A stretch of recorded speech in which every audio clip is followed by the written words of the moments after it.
Okay, foundational things. Get sunlight in your eyes in the morning, especially on cloudy days, as many days of your life as you can, and make it a pleasurable thing. Yeah. Right? Just get up and get outside, get out on a porch, get outside, take sunglasses, just do it, right? Most days, if not every day. Try and get your sleep right. Now, younger people with different schedules, don't give up a social life, but try and get a good amount of sleep. Get good at that. Some people are great sleepers, some people aren't. Very good idea, if you want to be healthy, to do 3 days a week of weight training. We're talking about 10 minutes of warm up and 50 to 60 minutes of working out. If you want, we have a schedule that encompasses all this. It's on hubermanlab.com. You get it free. There's nothing to sell here. It's just like a fitness toolkit. Then we have a sleep toolkit. All that's zero cost. Oh, wow. You just download as a PDF, 3 pagers, so you don't have to listen to me talk. Yeah. Then I would say 3 days a week of resistance training, and train your legs, guys. Come on, come on.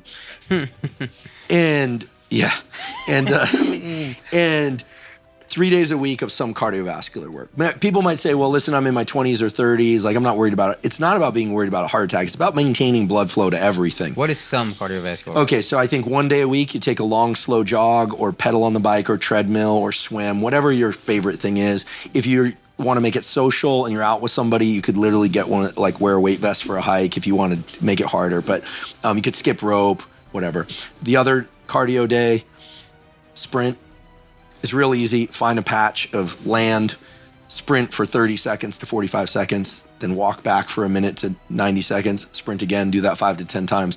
By the end, you will have increased your speed, your VO2 max, your output. And then another day, do something fun, I got a friend, he's a musician, I won't name his name, he's a well-known musician. He's really into Pilates right now, probably for a bunch of reasons. Loves Pilates. He's like, yo, I'm loving Pilates, and then he's Pilates. Some other cardiovascular thing that's kind of fun, could be basketball, could be skateboarding, something that you enjoy, at least 3 days a week. The other day is weight train. It's not complicated. And then 1 day a week, just take off as a recovery day. And the way to organize this so that your legs recover in time for the sprint day and your sprints are kind of double as a leg day. We have an episode on this called Toolkit for Fitness. You don't have to watch it. We'll just have our fitness toolkit, lays out the schedule, exercise selection, rest sets, all that. Super easy. It's minimal time commitment. And listen, there are reasons to do it for aesthetic reasons. There are reasons to do it for heart health reasons. This is key. Okay, so sunlight, I think have some tool to be able to control your stress. Some people are super mellow, but some non-pharmaceutical tool. The double inhale through the nose, the physiological size. So big, deep inhale through the nose, then sneak in a little bit more air, then dump all your air with your mouth. That's the fastest way to calm down. If you're scared of public speaking, if you're tense about some interaction. And listen, if I can't bring you on board with that way, I'll just be very direct. You want to delay orgasm. It works for that too. Because remember, orgasm is an increase in what we call the sympathetic tone of the nervous system. It's actually kind of like the stress response. And then comes the relaxation afterwards. So, it's sort of if you need an incentive. For real. Well, and in the tantric community, they talk about using this type of breathing for couples to be able to have sex for long periods of time, to be able to explore the different forms of sensual connection. So there you go, physiological side. I had a joke about that. Oh yeah, that's crazy. Well, there is something called retrograde. You know about the retrograde ejaculation thing, right? No. Well, this is crazy. So and I have a story that you have to be careful with this, not to get too wild with this. So there is this thing about, there's a lot on the internet about semen retention and chi, right? Yeah. After orgasm, here we're talking about males and females, but in males, after ejaculation, there's an increase in the hormone prolactin, which makes you very mellow. And that sets the refractory period. And during that time, you're not getting another erection, you're not having sex again. Mm-hmm. This is why drugs that increase dopamine sometimes are kind of pro-sexual drugs. Mm-hmm. But if people take too much of them, then they're just all gas pedal, but they're not relaxed enough to actually get an erection, mm-hmm. right? This is the cocaine thing, right? Mm-hmm. So, sex is a dance between arousal and relaxation. Right. Tantra understands that, and they try and bring people into kind of a mellow plane where they are controlling all that rise and fall of arousal mm-hmm. over and over again. That's the idea.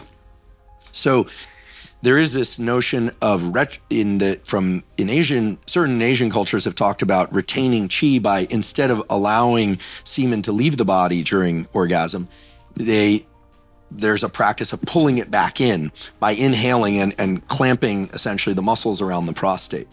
So I have a friend who got really into experimenting with this. His wife happened to be in the kind of Qigong community, was really into Qigong, and he did this, but he developed terrible prostatitis. So you have to be really careful. But he was walking around feeling like he had twice as much energy as he ever did before. So right before he's about to bust, he sucks it back in. Yeah, and again, you can mess yourself up with this, like, that's crazy. It's crazy. It's crazy. That seems like the worst idea. It seems like, yeah, exactly. For some people, it's going to be the worst idea. For other people, I'm not promoting this, but there is this notion of retrograde ejaculation.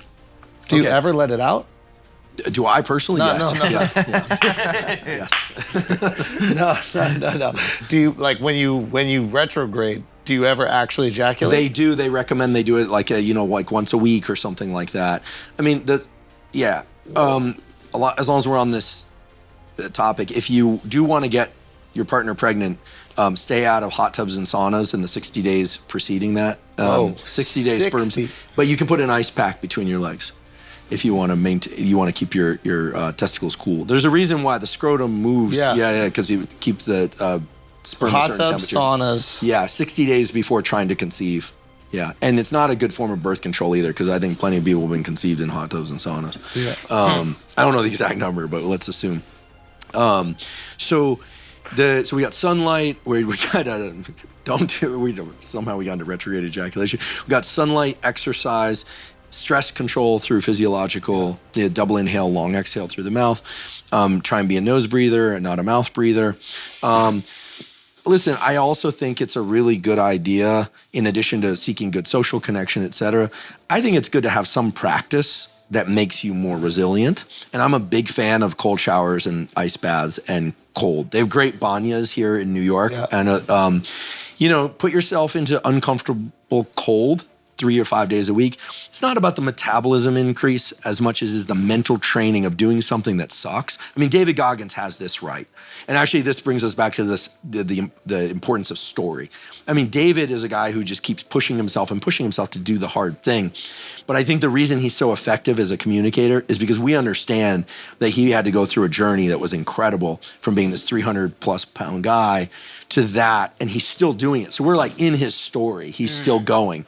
And so I think all of us would do well to push ourselves to be uncomfortable. And then in the cold, what's beautiful is after you get out of the cold, and I like to end on warm shower, you do a minute or 3 minutes of cold or get in the ice bath or whatever it is, you get this huge long-lasting surge in dopamine that sets your mood and your positivity for hours and hours. This has been shown by data. Wow. And so I think it's a wonderful tool. And these are basically zero-cost tools. They take time. Yeah.